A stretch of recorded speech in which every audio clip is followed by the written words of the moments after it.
Hey to everybody joining us. Welcome. This is the first event, the very first event of the next Festival of Emerging Artists 2020. And as I was thinking about putting the festival together, I thought it would be great to start off with Vijay. And he's an old friend. We actually used to play some jazz together, and I went in a little different direction. He kind of went a little further with that. Um, but this is a festival for people who are trying to be artists at the beginning of their careers, and that's when Vijay and I met, and I thought it would be really interesting to talk to him about that. And then, some other things have been happening too, um, which are pretty intense. And so, welcome to all of you. I thought we could just jump right in and see how see how things go.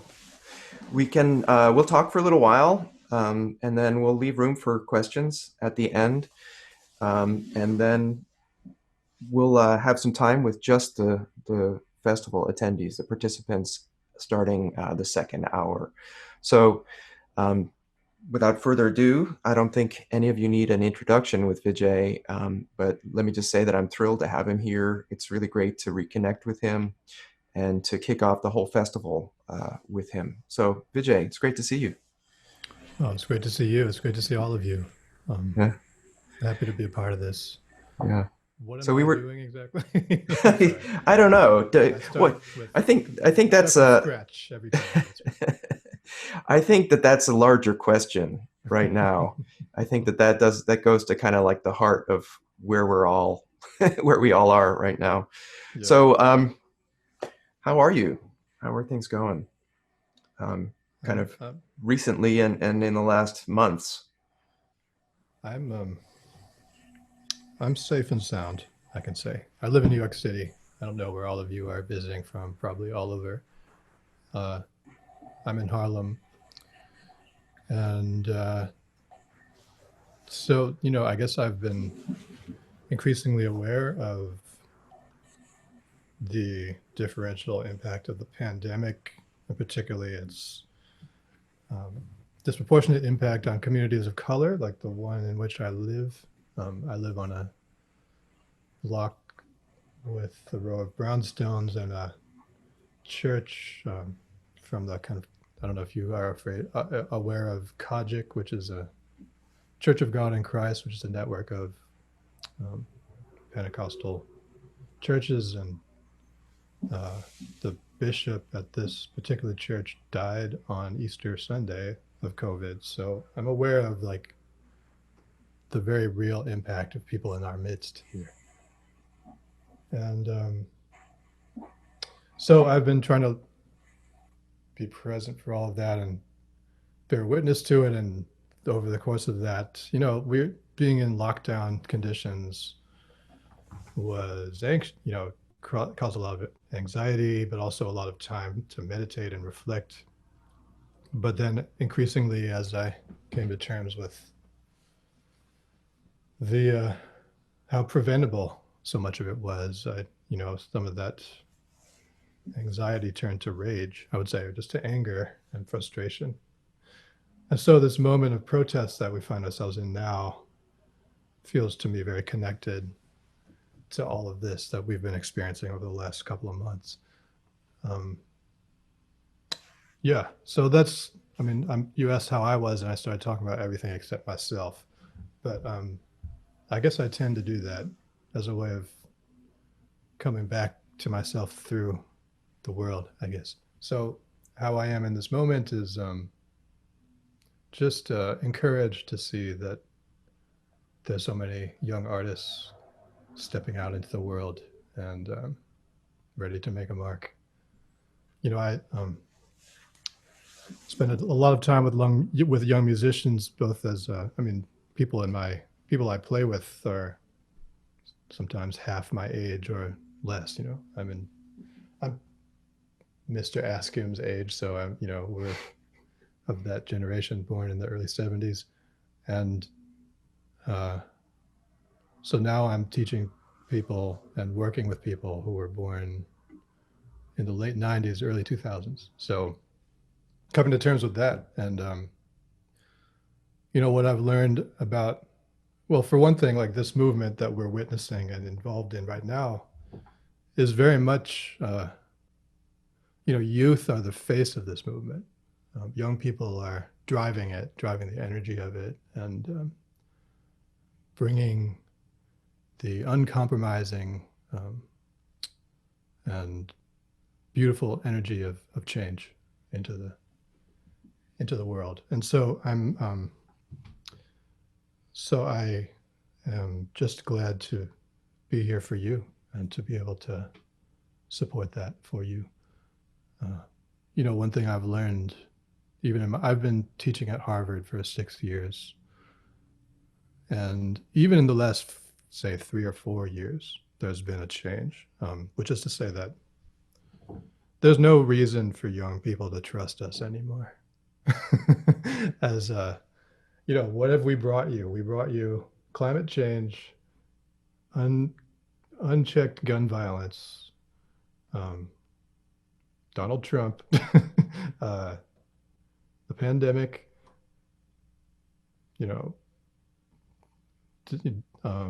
systemic racism. I mean, this is all like our fault, right? Like we have been the beneficiaries of it. We have brought it into your lives.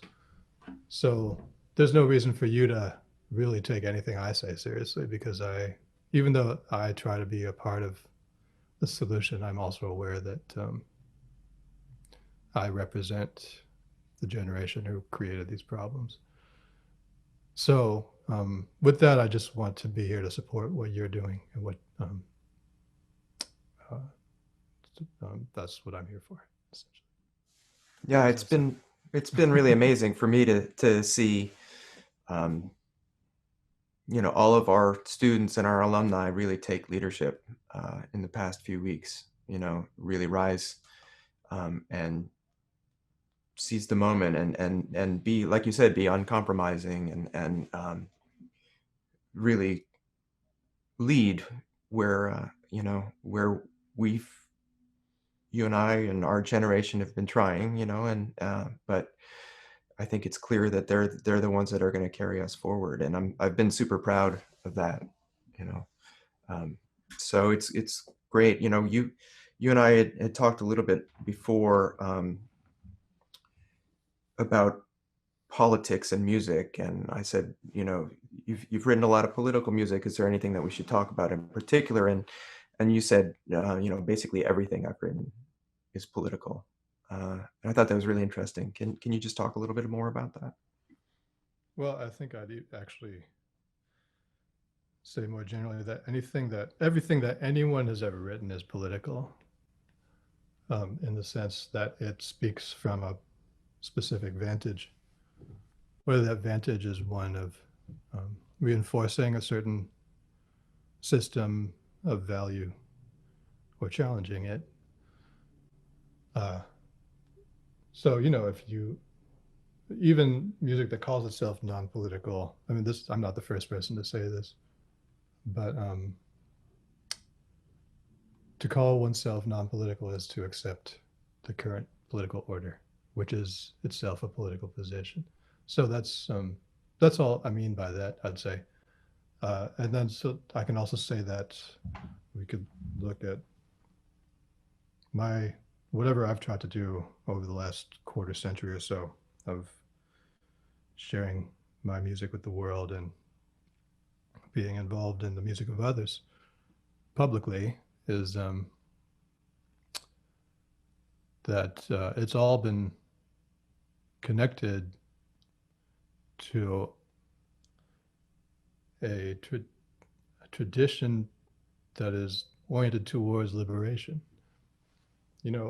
I was actually just thinking back, Peter, to the first time I laid eyes on you.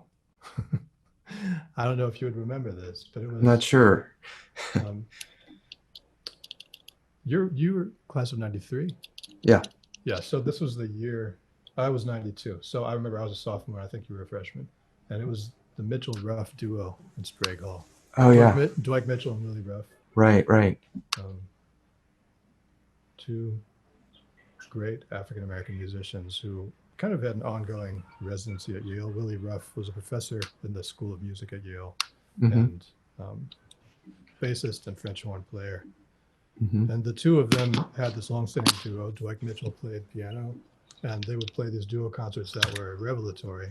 And I remember I was there and I saw you across the auditorium, and we were all transported, but I just remember how it was in your body, like the way you were gazing at the ceiling and receiving it all, you know. And so, like, I guess I remember how, I mean, we all felt it because that music was so stirring and uplifting. And so that's, I guess, what I mean, is that the way that music works on the body can be understood to be political. And the way that it brings forth a certain emotional and physical response that is that can take over and us basically that you find yourself surrendering to in a way that then gives you the tools to move forward and outside in the world, you know. So I suppose like that, in that sense, much of what we do as music makers is involved in that, you know, and that kind of dynamic and exchange and emotional and bodily kind of engagement with the world and with one another. So yeah, we can call that political, but in a way that's too bland a word for it, you know. Yeah, I remember that concert, you know, and that it was just one of those times when you're just completely present, you know. The music just yeah, and those times are really special. And you know what we were just saying just makes me think about jazz and improvised music, and you've been talking, you were mentioning recently about being in the moment, you know, and then just jazz, the metaphor of like you work your whole life, everything that you do and you are and that you work at brings you to the point where you're in a moment and you make music, and you respond based on all of that, but also based on being in that moment. You were also talking about one of your first gigs in New Haven, where you first kind of felt that transported energy from the audience, and it made you play things that you hadn't thought about before. I thought that was really, really great. But I think it's a really interesting metaphor for where we are today, everything that we've done, everything that we've worked at. Here we are, and we're present, and we're in the moment. Yeah, so then what do we do with it, right? What do we do Right. with that? Exactly. What do we do with that transformational energy? What is it that we can do together? That's a basic question. Right? Yeah. So what do we do? I mean, as I've been thinking a lot about like of what we do in normal life when nothing seems normal these days. I mean, in some ways it's completely normal, but what, you know, when such horrible things are happening, how do we respond to that? It can feel a little bit, you know, silly sometimes, but I don't know. What do you think? I think we've witnessed how we respond, which is we respond. I mean, basically, you see people responding collectively to horror, right? Even to put their bodies on the line for it, to put themselves at risk for it. That's the kind of you know, where I stand in relation to all that is an ongoing question. It's something I ask myself every day about what am I doing towards that, those goals of liberation and goals of transformation and change and equity. um, and I guess, step by step, I try to do something. In whatever, so like, an example is the other day I was in a Zoom meeting with members of the Harvard University Committee on the Arts, which is this panel. It's like a group of people from across the university who have some relationship to the arts. Some of them are actual artists. Some of them are administrators who work at some high level, like as deans. And there was this sense that maybe HUCA, as it's called, HUCA, should issue a statement, like every other institution was issuing statements of solidarity. And so I said, well, we've had enough statements, and I think what people need is actual support for who's on the ground right now, so that would be a better use of our time and resources right now. And the author Teju Cole was in the meeting with me. And so he just he took that idea. He said, okay, so how much money does this committee have right now to give away? How much could we break off from the university's wealth today? Let's do it today. Let's give away money.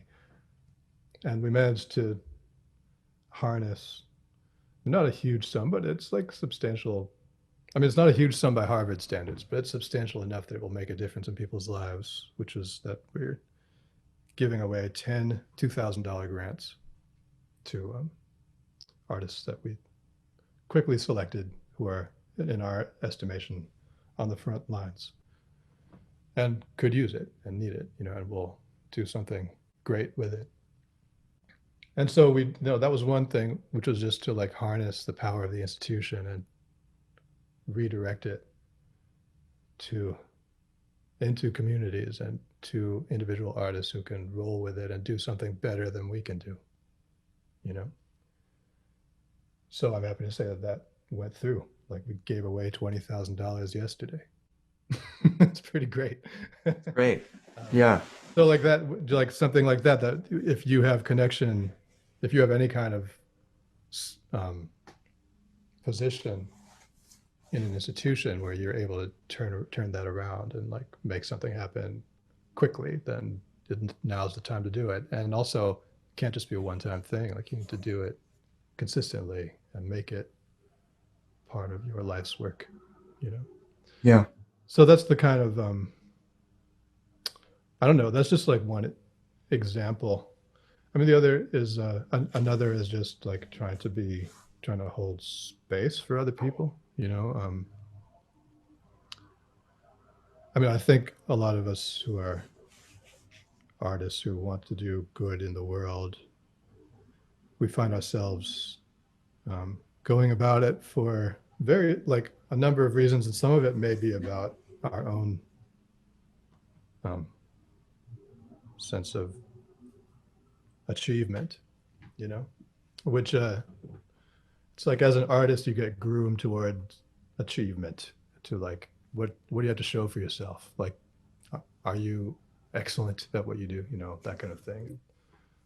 And part of that is competitiveness, which then gets into, so then there's a competitive, performative way of trying to achieve these things, which in a way is working against the needs of the moment and the needs of the movement. So the question is how actually can you shine a light on the work of others? How can you support the work of others? How can you help people gather, help people convene, help people bring about, or basically which is part of it is about just joining existing movements, So something similar happened actually in the Department of Music at Harvard, which was that we wanted to do something, say something, but we were late to the table because institutions tend to be late to the table. It's run by old people. What do you expect? We're slow. So then it was another thing where it's like, we're already late. So instead, let's look at what our students have been doing and let's support that. And so actually it turned out that many of our students had held a benefit concert for various movements on the ground two Saturdays ago. And they raised $14,000 just among themselves as students, and then they were asking faculty to match it. So then, so how about we acknowledge that, okay, we're late to this thing. Our students led the charge. We want to support their work. Let's say that's our statement, is actually like giving material support to their work, which itself is giving material support to the movement. And that itself is like, it's not the same kind of thing as like, what can a musician do right now? But it is, something I've found myself caught up in lately. And then, what is it, thinking about what musicians have done in these moments of transformation, of change, or to help bring it about, just to basically create the score to it, and so part of my engagement with the history of Black music in particular has been about like trying to understand its role in political movements, its role in helping to bring about change. I always point people to Billie Holiday's song Strange Fruit. It's one of the most radical artistic acts of the 20th century, which is, for someone who's associated with singing ballads and blues in nightclubs and with big bands, for her to say that she wanted to to assume the agency to say, I'm going to sing a song about lynching, and you need to listen, and I'm going to create the conditions in which you listen to this and take it seriously. And that became like one of her, a towering piece of her legacy. The not just the song, but the impact it had. And if you connect the dots between that and 15, 20 years later, the beginnings of the civil rights movement, there's a role that it had to play. Artists are often ahead of the game in that respect, and like bringing about basically seeing ahead and being able to imagine change that no one else can imagine. So yeah. I've just been trying to learn from that legacy, and which isn't even to say like, I don't know, one day I can only hope to contribute something that might bring about change for somebody as an artist, but at least to know that that's how things have moved in the past. Yeah. Well, one of the things that I've always admired about your career is what you were saying about convening people and amplifying what they do. I just you did an interview when you were curating the Ojai Festival, and you were really intentional about bringing new voices to the table, right? And then getting out of the way. And I think that that's something that's that I've always admired about your work. Just you had carte blanche to make a festival that was about you, and you chose to make a festival which was about all the different communities you are a part of, and to not make it about you.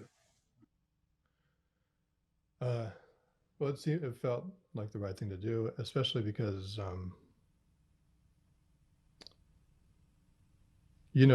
I felt that in convening, I would be able to well, for one thing, just to imagine a different order than the existing one. And you call them new voices, but to me, they're not new voices. They're just um, artists who weren't considered part of the world that the Ojai Festival tends to serve, Right, right.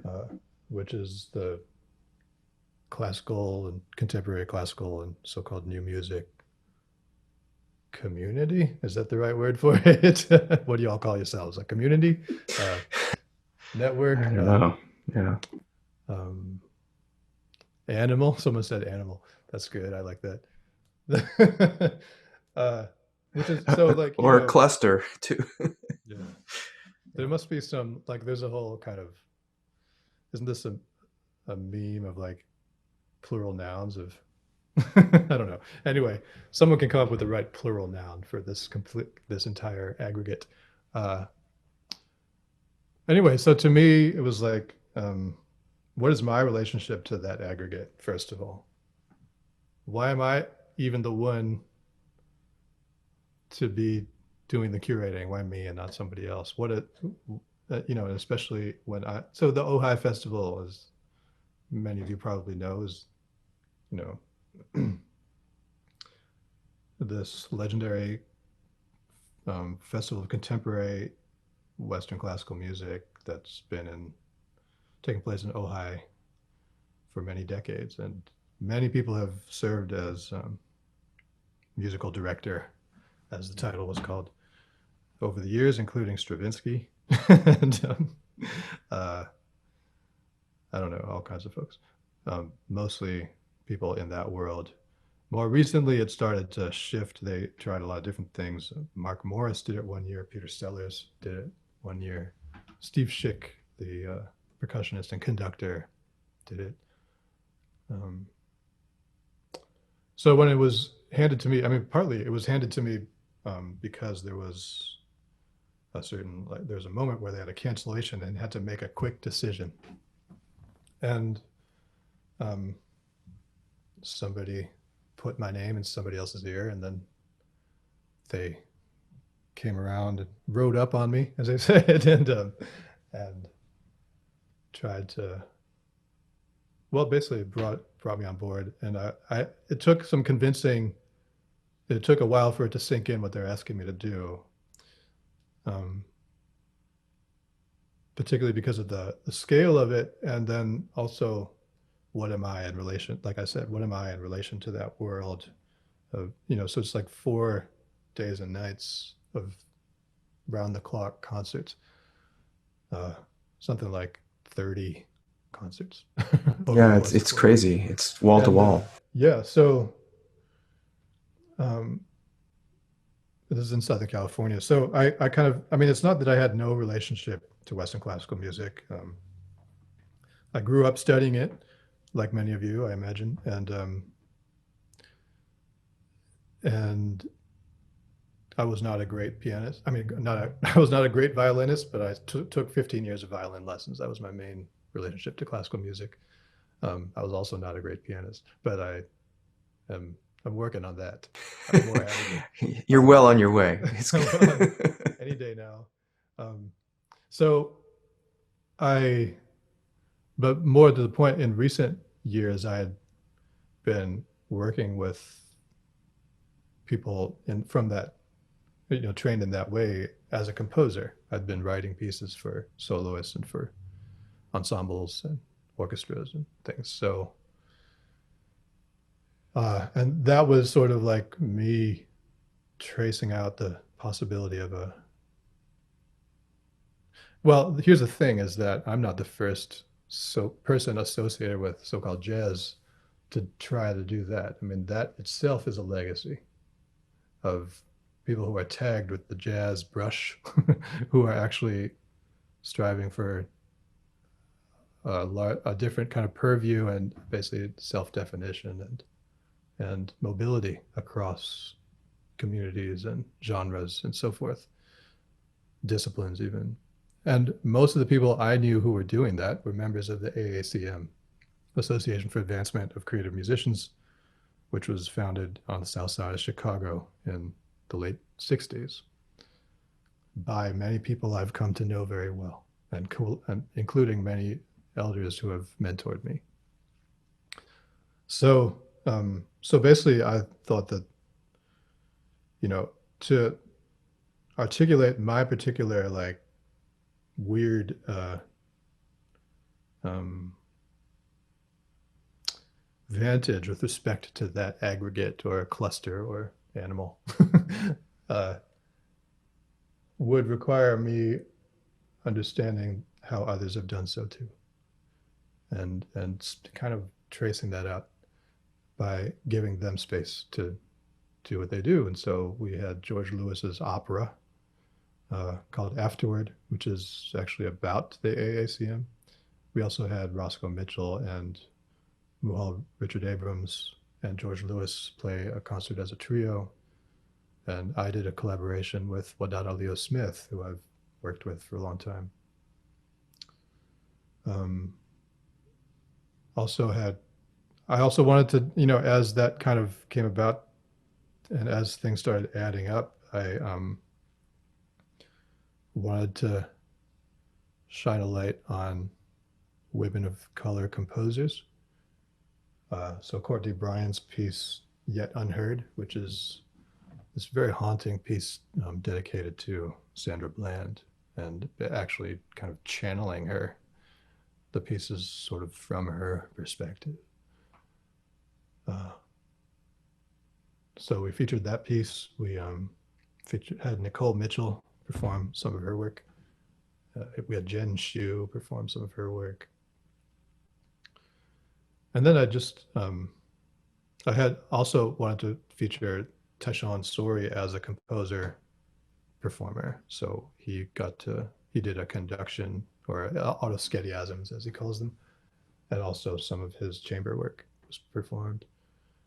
It was a lot of different things. I mean, I also had some works premiered, or had the US premiere, or the violin concerto that I wrote for Jennifer Coe premiered there. I also brought Zakir Hussain and Aruna Sairam and Rudresh Mahantapa to perform with me. Then I played also with my band. The amount, like, for me, it was like, okay, how much am I going to be in this? And that Tom Morris was the artistic director at the time. And he said, well, I'll tell you if it's too much. So, but basically we were able to feature a huge spectrum of work, of music making, some of which doesn't even get considered to be part of that category, and I didn't, I guess to me,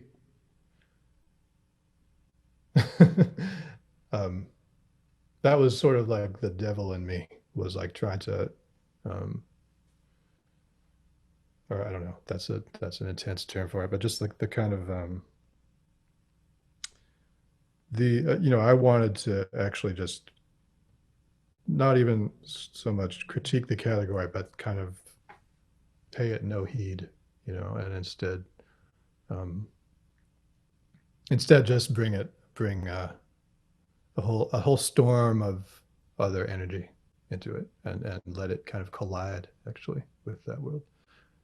We had a lot of stuff that could be considered part of that world too. I mean, a violin concerto, a piece for orchestra, a piece for chamber ensemble, plus film, string quartets, a lot of different things. So Jennifer Coe played an incredible Bach chaconne that kind of like brought the house down at midnight on that Friday night. I'll never forget. So it was still a lot of stuff that's in that European lineage too, but basically placed without much comment right alongside all this other stuff.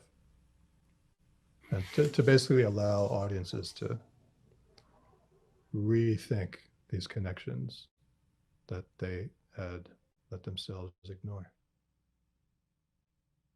Yeah, I mean, the idea of kind of post-genre music is kind of a cliche, um, but to me, that you really embody that. You know, it's you're not interested in. I mean, you come to all these musics honestly. You know, from growing up with it or participating in it, or it's your it's not a mask that you put on. You know, so that's great. I've always really admired that, and even you know, you said about all this music that was kind of quote unquote um, typical for Ojai, you know, a violin concerto. Even your violin concerto was kind of a commentary on the violin concerto, or kind of an anti-violin concerto. You talked about making it not, you know, the typical dichotomy is that there's a soloist and there's an orchestra and there's spotlight on the soloist, and but you made it much more collaborative. Can you just talk a little bit about your conception of the concerto and how it differs, and the process I thought was really interesting too. Um, I can try. I mean, you know, I studied various concertos as a player when I was young, and I studied a lot of them as a composer as I was pulling together that piece. Um, and, you know, I don't want to make it seem like I changed the game for violin concertos because, like, there's, you know, been a lot of violin concertos that were themselves sort of changing the game of, or basically, you know, challenging the dynamic or the challenging the conceits. I mean, you could even say that the Sibelius concerto does that, challenging the conceits of the soloist versus the orchestra, or the soloist above the orchestra, or the soloist as the protagonist or something. Um, you know, it was like, for me, it started with just the technical question of, okay, how do you uphold one violin orchestra, just like as an orchestrator? How, you know, this is a basic, very basic question, but like, how do you make one violin heard over a whole bunch of other violins who are also sitting right next to her, you know, playing as well? So then it's like, oh, there's this weird kind of that embodies a certain kind of relationship, which is that of the sort of like single individual upheld over the multitude. And what is that about? What has that historically meant? Uh, what was that narrative embodying for Western consumers of culture? You know, and it was the kind of, it was sort of about that, like the myth of the individual um, hero, you know. And so I guess like I came about it first with like, what if I don't make this initially about virtuosity, but actually about something more like vulnerability and tentativeness and kind of stuckness and stuff like that. And then let things emerge out of that. Um, and then also, what could the soloist be in relation? What else could the soloist be in relation to the ensemble? And I guess for me, treating the soloist more like a channel or a conduit for something, rather than um, rather than someone who dominates the situation, rather someone who kind of brings forth something from within or from underneath, you know.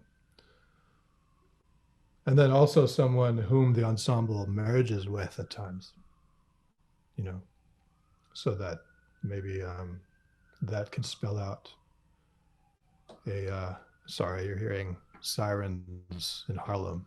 That's um, I live near Harlem Hospital, so this has been a season of sirens, and now there are also a lot of police cars all over the place. So anyway, on that note, the piece was called Trouble, which both in the sense of like troubling the waters, and I was thinking of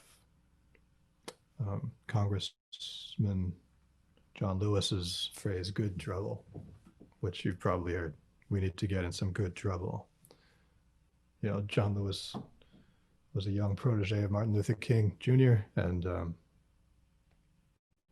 a living face of the civil rights movement, and especially this was 2017 when this premiered, and so it was in the immediate initial impact of the era we're in now, which is one of basically like encroaching fascism. So, what is it that we can do in the face of it? And so that's kind of what I tried to at least, I don't know if depict or portray or bring about or summon as an energy in the work itself, was this the energy of good trouble. Yeah. You and Jenny did an interview around that piece, and there were something that you said and something that she said, I think, were both really great. What you said is artists need to be community organizers, and that's what I've found to be the case. And Jenny said, you have the capability as an artist to create the world that you want and believe in and live in that world. You can't control all the elements of that world, but you can create your community. You can create the kind of artwork, the kind of music that you believe in. And I thought that was really in the immediate aftermath of the election and where we are now. Those are both really inspiring to me. Yeah. That statement about us being community organizers, that was sort of part of that was to me like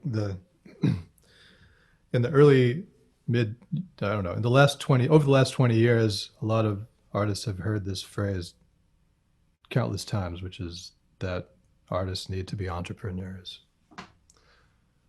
This is about it was basically like articulating that neoliberal moment, which was that it's not about systems taking care of artists. It's about artists basically becoming capitalists and finding ways to succeed on those terms. And I guess I just could not, in good conscience, accept that paradigm, knowing what I know and knowing the people I know and being in the world I'm in. So that's, to me, like my understanding of the music that I've been a part of and the history that I am a beneficiary of is more like what I said, which is that artists are part of collective movements, and they can play a central role in them if they want to, and it's something that we have at our disposal. We have a platform, we have a voice, we have moments where we get to address the public, which most people don't have, So what do we do with those moments? Yeah, there's another quote along those lines that I really love of yours. I'm someone who likes to insert myself in places where people might not necessarily imagine that I belong. You want to talk about that? I think I think a lot of people are feeling that way now. But I think it's great. I said that. I have it on tape. Why did I say that? That in terms of you're planning at Ojai, I see. Yeah, inserting yourself into place where, like you said, people might not imagine that you belong. Yeah, well, I guess I ask myself that question often of whether I belong, and I guess it's sort of maybe part of it is just human nature of you find yourself you might find yourself in a room full of people who you're different from, and then okay, what am I remember feeling this even at when we were undergraduates. I noticed that I was one of the few people from a public school, and that was wait, what's everyone talking about? What I couldn't, it was something I wasn't able to parse at first, or being when I was growing up, I was like uh, one of the only non-white people in our neighborhood. So like that was another example of like, okay, how do I hold myself or carry myself in this through this? Even as a child, like what questions do you ask yourself to sort of like make sense of all that? You know, how do you accommodate and assimilate or resist or adopt certain things? So I don't know. I guess all of that has set the stage for me. I mean, I wouldn't ever say that I lack privilege. You know, I'm not going to pretend that I'm some aggrieved individual. And I'm, you know, I try to be clear about that. So what is it for me as a person with privilege to try um, to serve, you know, and to try to be there for others? That's the real question to me. And, you know, so maybe if I find myself where optically I don't belong, but actually I fit right in. So, you know, in the sense that like, oh, there's a reason that the work that force has brought me here, you know, to say Harvard University, you know, Right. maybe I can grapple with it, but it's still the case that you know, I mean, I met you at Yale and now I'm at Harvard. Big deal. You know, like it's not a big, it's not a great leap of the imagination that I might become a Harvard professor. It's just like, okay, now I'm here. So now what? You know, what can I do with that? And so it may, so rather than be someone who like kind of goes along with it, it's sort of like, okay, how do you um, try to be a problem when it matters? Yeah, I think that's really clear that you've used that and really stood up for, made great things happen, um, which is which is means a lot to me, and it's something I aspire to do. So, um, let's open up for some questions. So we're using the first hour of this time with Vijay to have a kind of more public discussion, and we'd love to invite you to ask some questions. We already have one in the chat, and then we'd like to just close down and talk with just our students and our participants in kind of more intimate discussion about whatever they want to talk about. So maybe we can just start with some questions from the chat. If you have any questions, please do put them in the chat, and I'll put them along. So Ben is asking, hello Vijay, good to connect with you. Could you tell us a little bit about your journey of incorporating Indian music into your music? Love your work on the album Mother Tongue. Oh, Mother Tongue, that was Rudresh Mahantava's album from, I want to say, the mid-aughts, 2005 or 6 or something. And I played piano on it. And that was in the middle of a wave of projects that he and I were doing together in duo and in his quartet and in my quartet. So I think collectively among those different formats, we put out 8 or 9 records in that decade. So that was part of a larger, and still is, part of a larger journey for me about coming to terms with whatever this thing called my heritage is to me. My parents are from India. They came to the US in the 60s, made their way. My father came to get a PhD in chemistry. And so he then worked in industry. And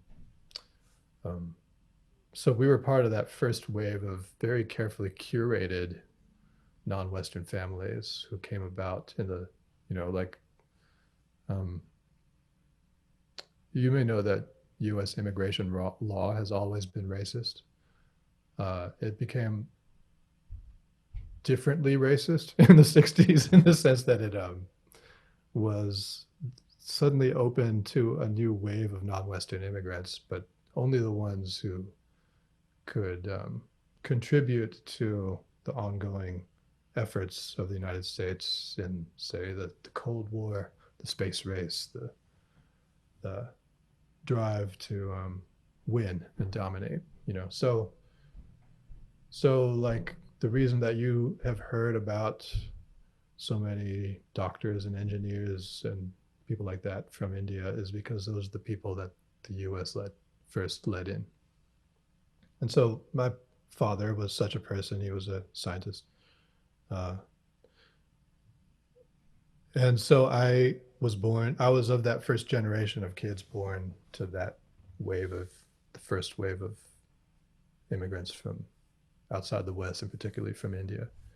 So 70s and 80s, it was like, trying to figure out what all that was to me. It kind of got thrust on me frequently as a diasporic child, especially, like I said, being one of the only ones around when I was growing up.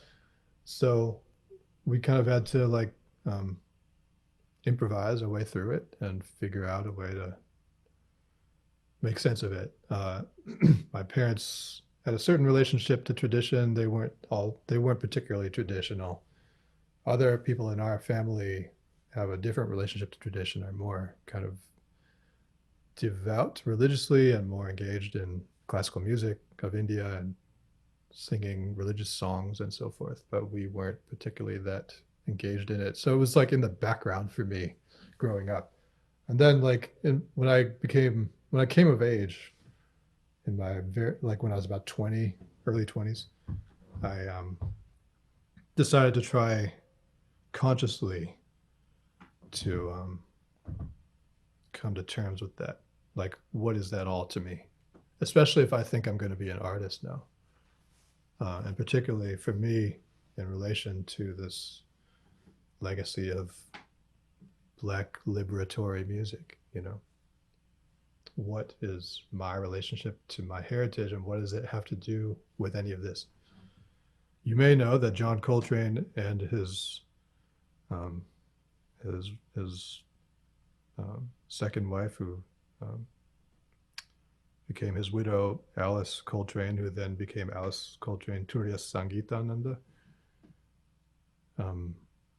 They were both very engaged in not just Indian music, but a lot of things, or basically a lot of different systems of knowledge from outside the West in general, and in particular from South Asia. So, John and Alice Coltrane named one of their sons Ravi after Ravi Shankar. So it's like there was an engagement there. That was very real, and it influenced Coltrane's music in the 60s, and it then also influenced Alice Coltrane Turiya Sangeetananda's music for the rest of her life and her spiritual practice and everything. So that was, to me, a major touchstone. But then I still wanted to learn about, I don't know, I guess for me at the time, it was the music I associated with my heritage, which was Karnataka. My parents are Tamil ethnically, and so that's from South India, and so I was interested in South Indian classical music in particular, which is a sort of today it shows up as a kind of elite. It's called classical music because it adopts that elite template of classical music in the West. So I spent some time trying to not to play it or to even study it formally, but just to kind of learn how to listen to it, by going to a lot of concerts of particularly Carnatic music that was hosted by these Indian families in California. So that was in the 90s. Throughout the 90s, I used to go to these concerts and just take it in and not only like just take in the music, but be in a community of listeners who were acculturated to it. So that was like, I'd be trying to understand what was happening and I'd be confused. And then there'd be a 6-year-old kid next to me who's going like, going like this, like kind of like holding the form and internalizing it and singing along and things. So I learned about how little I knew. That was one thing. And I kind of gained like a tremendous humility about it, about just like, oh, I am a beginner and I might always be a beginner. And that's okay. Because actually what I wanted to be able to do was make music with Indian musicians, but not really make music that was Indian or sounded Indian or anything. I wanted to be able to build community with people across these different worlds. And could I play with a tabla player? Could I play with a mridangam or kanjira player? Could I play with a veena player? Could I play with a Carnatic or Hindustani vocalist or with a Qawwali singer? Could we make music together? And in doing so, could we build community together somehow? So that's kind of been the real journey for me. And then through that, certain techniques and structures and concepts from particularly rhythmic ones from that basically a Carnatic percussionist would recognize have become part of my work. So it's sort of ubiquitous in my music, but in a way that if you're not one of those people, like if you're not someone who can like decode those rhythms because you also make those rhythms. Then it's just rhythm. It doesn't necessarily show up as Indian or something like that. So that's okay with me because I'm not here to like prove to the world that I'm Indian or something. I guess my project is something else. Yeah. Yeah. So Kevin asks, hello, Vijay, could you talk a little bit about working with young musicians, composers, artists? I remember you coming to Idlewild when Peter and I were there, and I see Vasu here and from Face the Music. I'm thinking here about introducing new rep and opening up the new music world to undergrads and younger. I've been thinking a lot about this topic for some time in regards to a conversation I had with Bob Brookmeyer. I told him that I was writing for young ensembles, high school kids, and his response was that type of writing is so important to the future of new music. Yeah. That's really interesting because I remember when I was in high school and joined our high school jazz ensemble, I got to play one of Bob Brookmeyer's pieces. And it was like nothing else we were playing in our whole book, he seemed to be pushing that form and that format and kind of asking more of the musicians than they were used to doing. And the fact that it was in a like kind of regular old high school on jazz ensembles repertoire was significant. And yeah, I think like part of the tendency in so-called new music is to feature like unimaginable levels of virtuosity from performers. And often there are such people who will meet it, like Jack Quartet or Miranda Cookson or I don't know who's not Steve Schick himself playing some of those like solo percussion pieces by Fernie Ho and stuff, or Claire Chase. Like, there are a lot of examples of people who can like really rise to just about any challenge, all kinds of like intensely mathematical polyrhythms and nested tuplets and so forth. And like, that it's like, almost punishing levels of discipline required to achieve this notated work. And I admire that, especially I admire what it can elicit from a performer who's up for it, because you can really, I first witnessed that with Steve Schick. I saw him play Bone Alphabet in 1995. I've been around for a minute. So like, yeah, I remember meeting You him are once. older than I am. I just wanted Yes, to remind you of that. Yeah. maybe by That a that that one hair's year was breadth. crucial. Yeah. Um, we'll check those stats after we get off the call. Anyway, so like I remember that I saw the score, and he told us that he spent months learning this piece, where he would like learn one measure per day, and only that, like that would be what he did for 2 months of his life. And that was like this level of commitment that was so profound, and it was like that by the time he was through it, it was like it was his piece. He owned it. It was his body doing it, in a way that like you could not deny his level of commitment, to the point where it was maybe the composer's piece, but it belonged to the performer in a way. So I, having seen that, like seen what that can do with the right player, who will really basically do something transcendent with it. But I also know how it can kind of hobble some people, and I don't.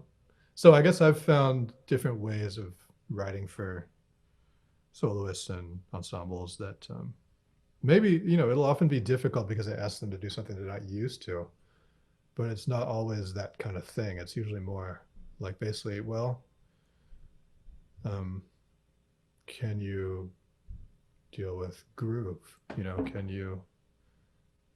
To what extent can you actually synchronize, as an ensemble? Or can you make some choices in the moment that will actually even destabilize your own understanding of what's happening? Can you basically open up the process in a way? So I guess, certainly that piece that we did, Interventions, that I had written in 2007, and we did, was it 2010 at Idlewild? Yeah, Had 10 some years ago. moments like that. Yeah, it had some moments like that where performers are asked to make a choice. And I'm not the first person to do that either. So I'm not like trying to make a big thing out of it. But to me, it was like, well, this is like a different kind of virtuosity I'm asking for, which is like being really open to even changing your own mind in the course of performance of something that in a context where usually it's about having made all the decisions in advance about how to perfect something so that it's ready to present.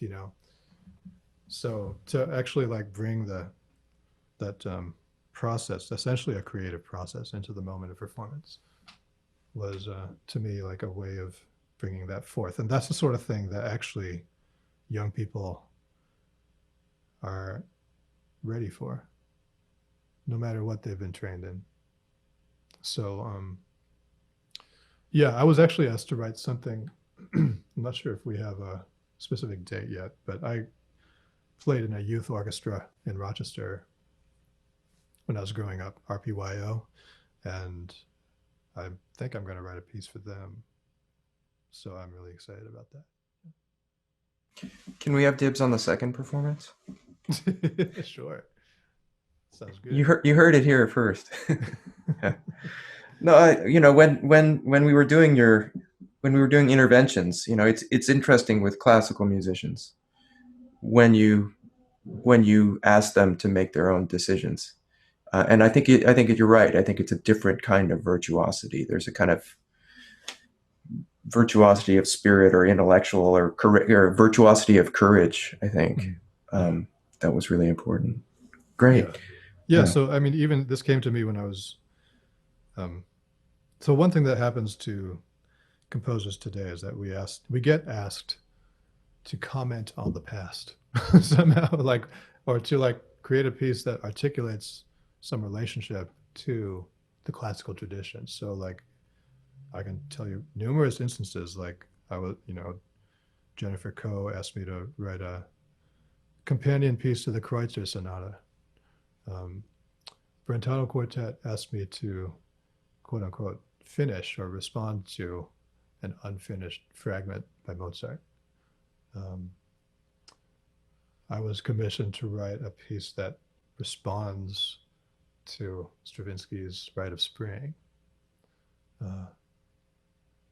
Last year I wrote a piece for the pianist Mishka Rushdie Momen that's responding to, or basically to create a theme and variations format kind of piece, responding to a theme by Robert Schumann that was also taken up by Clara Schumann and by Brahms. So it's sort of about like always situating yourself in relation to music of the past. And in a way, in doing so, you end up reifying or kind of recentering this Eurocentric tradition. So I guess I find myself like invited in almost, and then like I have to kind of contend with what that means, you know. But the reason I brought this up is because Matt Haimowitz asked me to write a piece, which he recorded for. And he plays everywhere now, too. He does play it a lot. Yeah, it's getting a lot of runtime. It's called Run. Actually, it's an overture to the C major cello suite of Bach. Not a prelude, because it already has a prelude, but this is what he called it, an overture. So he made an album called Overtures to Bach, where he commissioned 6 living composers to write short companion pieces to those pieces, those 6 cello suites. And I realized that, like, you know, I look back at the original manuscript as transcribed by, or as kind of notated by Bach's partner? What's her name? Mary, one of you. Anna Magdalena? Yes, exactly. Exactly. Not Mary Magdalena. That's a different one. Not Mary Magdalene. That's a different person. Yes, Anna Magdalena. So those manuscripts were like looking at those and realizing these are actually radically open texts in the sense they don't tell you how to play it. Actually, there's very little in the way of dynamics or diacritical marks that say this note is short, this note is long, this is this fast, this part is louder than that part. There's very little of that. Or even tempo. Tempo, yeah. So that to me was like, okay, this is actually like the template for me. I'm going to basically radically underspecify how to play this piece. So it's a lot of material with not a lot of micromanaging. So then what that means is that he has to be as open with this piece as he is when he plays the Bach itself. So that's actually been, you know, so that to me is like a way in for young musicians too, because it's the sort of thing. I think with a lot of those pieces, it's like, well, anyone could play this actually. Or anyone could cultivate a lifelong relationship with these pieces, right? And that's sort of how it is with, you know, I heard Yo-Yo Ma play the cello suites like a week ago. So he's still playing them. He's been playing them since he was a little kid, right? So yeah, it's that kind of thing where like each time maybe it can reveal something new to you, or you can have you can open yourself anew in relation to the same piece. Yeah. Let's take one more question from the chat, and then just make it about the students. So just one more from Alexander. Hello, Vijay. Thank you for your reflections and presence in your music. I'm wondering if you could speak to how you balance intellectual work in academia with your creative work as musician and performer. Do you have any thoughts on how to sustain daily practice in both fields? Thank you. Okay, so like, first of all, what is the point for an artist of reading a book? If you're like trying to play something, what's a book going to tell you about how to play something, right? And also, so like that's, you know, I think both Peter and I, shall we say, benefited, or we didn't go to conservatory. Well, I didn't go to a conservatory. I went to a place where music was one of many things that were happening, and so then like it gave me a chance to like, okay, well, we're going to um, make music for everybody. And then like trying to understand what that means. That to me is like the basic question is like, what does it mean to make music with and for and among others? That then like, as you pursue that question, what gets in the way of that happening? You know, how does that, first of all, how does that process work? And also for whom does it work? And when it doesn't work, why doesn't it work? Uh, what gets in the way? I remember the poet Amiri Baraka, who I spent many years working with and endless admiration of. He, in an interview, he said, well, I'm just like everybody else. I am all for truth and beauty. It's just that sometimes things get in the way. You know, he was a lifelong activist. So what it means to address what's in the way, or what it means to put yourself in the way. That kind of, so those are the kinds of questions that I ask myself that like basically through, uh, it's a way for me to understand what I'm doing better in a larger and deeper sense. Um, myself among others, you know, what is it? Well, who are those others I'm even talking about? And if it's not everybody, why isn't it? And how do I address that? So those are the specific kinds of, I guess you could call them scholarly questions that I pursue, but to me, they're just human questions. And I try to learn from others who are asking those questions and pursuing answers to them. So that's a balance that has to do with, I mean, maybe you're asking more about the practical balance day to day. And I don't really have any answer to that because I don't think that, uh, well, I just go with my gut about everything. So I'll sort of throw myself into something if it feels necessary to do, you know, or necessary to read about or to study or to surrender to, you know. Um, and then sometimes it may feel like one or the other is slipping away in any given moment. Like, oh, I can't be enough of either of those things at the same time. And that's always a, you know, that's always something to,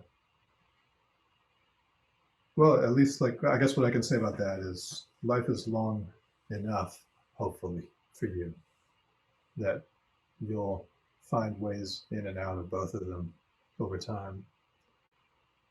Uh, I guess I just decided to set my own goals, which are not necessarily aligned with the goals of those, you know, like I didn't feel that I had to write an academic book and publish it and get into that academic rat race because I knew that my work was my main work on this planet would be as an artist. And so those questions for me that I try to pursue answers to are to nourish my artistic practice. So maybe it's about that kind of like holding that relationship in check where like what is where you're able to kind of maintain your own priorities and life goals, even if it means sort of defying the expectations of others who think you should do X or Y to succeed. Yeah. How was that for an answer? I'm not even sure I really answered it, but that was okay. I think it's great. I think it's great. Yeah. So yeah, thanks to all of you who've joined us. I did want to save some of this time with Vijay for just our young artists to have a more a smaller discussion. So if you've joined us, thanks for doing that, and we're going to ask you to sign off on the honor system. So Thanks everybody. yeah, Thank you for coming. thank It's you. good to see you. Stay well.